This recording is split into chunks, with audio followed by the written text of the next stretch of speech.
मैं ये कहानी आप सभी के लिए पढ़ रही हूँ और आशा करती हूँ कि आपको अच्छी लगेगी।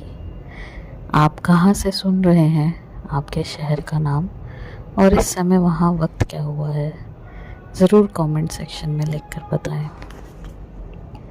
तो आइए शुरू करते हैं आज की कहानी। पुराने पीपल का रहस्य। गोरखपुर नाम का एक गांव अपनी हरियाली और मेल जोल के लिए मशहूर था। गांव के बीचों बीच एक विशाल पीपल का पेड़ खड़ा था। कहते थे कि यह पेड़ 100 साल से भी ज़्यादा पुराना है। उसकी घनी छाया में गर्मी की दोपहरें भी ठंडी सी लगती थी।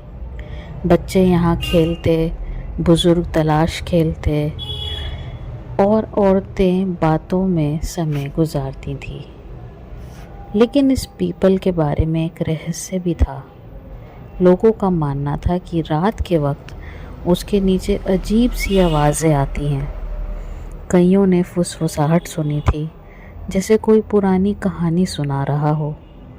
ज़्यादातर लोग हंसकर इसे केवल अफवाह मानकर टाल दिया करते थे।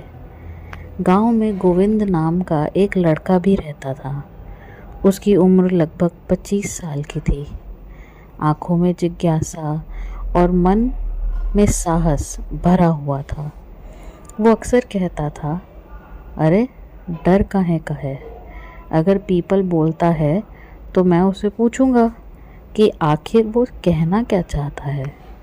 बुजुर्ग उसे समझाते, बेटा कुछ बातें छेड़नी नहीं चाहिए। लेकिन गोविंद के मन में सवाल दबता ही नहीं था। एक बार सावन की रात आई। चारों तरफ बादल, बिजली की चमक और हल्की बारिश। गांव के लोग अपने घरों में दुबके हुए थे। लेकिन गोविंद मशाल लेकर पीपल के नीचे जा पहुंचा। उसने सुना, सचमुच कोई आवाज़ थी, बहुत धीमी, जैसे कोई गहरी सांसें ले रहा हो। फिर शब्द बनने शुरू हुए, सच्चाई दबाना मत वरना गांव उजड़ जाएगा। गोविंद ये सुन कांप उठा। वो तुरंत घर लौट आया और सुबह चौपाल पर सबको बुलाकर ये बात बताई। लोग पहले हंसे, लेकिन उसकी गंभीरता देखकर सभी लोग चुप हो गए।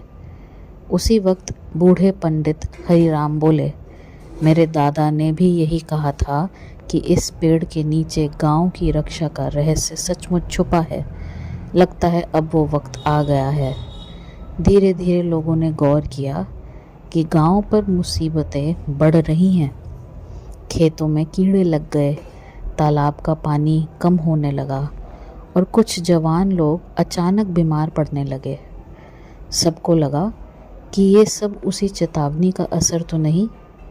गोविंद ने निश्चय किया कि वो सच का पता ज़रूर लगाएगा।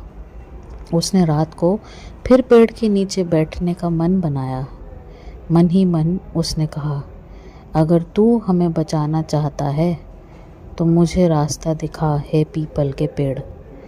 तभी पेड़ के नीचे की मिट्टी थोड़ी खिसकी और वहाँ से एक पुराना संदूक मिला। गोविंद ने उसे सावधानी से निकाला। अगली सुबह गांव वाले इकट्ठा हो गए। संदूक खोला तो उसमें तांबे की तख्तियाँ और एक बड़ा सा पन्ना मिला।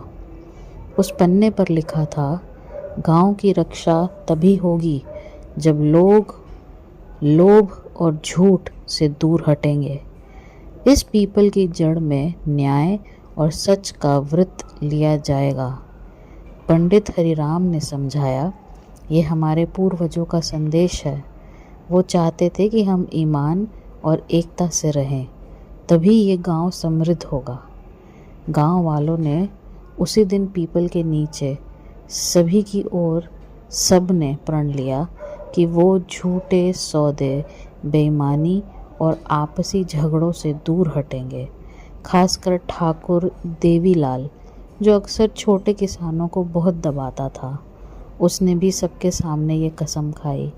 लोग उसे देख हैरान थे, लेकिन पीपल की छांव में खड़े होकर उसने खुद माना कि लालच ही उसकी कमज़ोरी बन चुका है। दिन बीतते ही हालात बदलने लगे। फसलें फिर से हरी हुई, तालाब में पानी भर गया और बीमार लोग स्वस्थ होने लगे। गांव में एक नई ऊर्जा सी आई। बच्चे अब पीपल को खेल का मैदान मानते, औरतें उसी घर का आंगन और बुजुर्ग उसे मंदिर जैसा पूजते। गोविंद की हिम्मत की चर्चा हर घर में होने लगी। उस रात जब गोविंद अकेला वहाँ बैठा था, उसने फिर वही आवाज़ सुनी जिसने इस बार कहा, धन्यवाद गोविंद। अब जब तक लोग सच और न्याय का पालन करेंगे, ये गांव कभी नहीं उजड़ेगा। गोविंद मुस्कुराया और बोला, वाह, तेरा रहस्य अब गांव का संकल्प बन गया है। तब से वो पीपल सिर्फ छांव देने वाला पेड़ ही नहीं, गांव वाले उसे सत्य वृक्ष कहने लगे हैं और गोरखपुर का नाम दूर दूर तक ईमानदार और एकजुट गांव के रूप में फैल चुका है।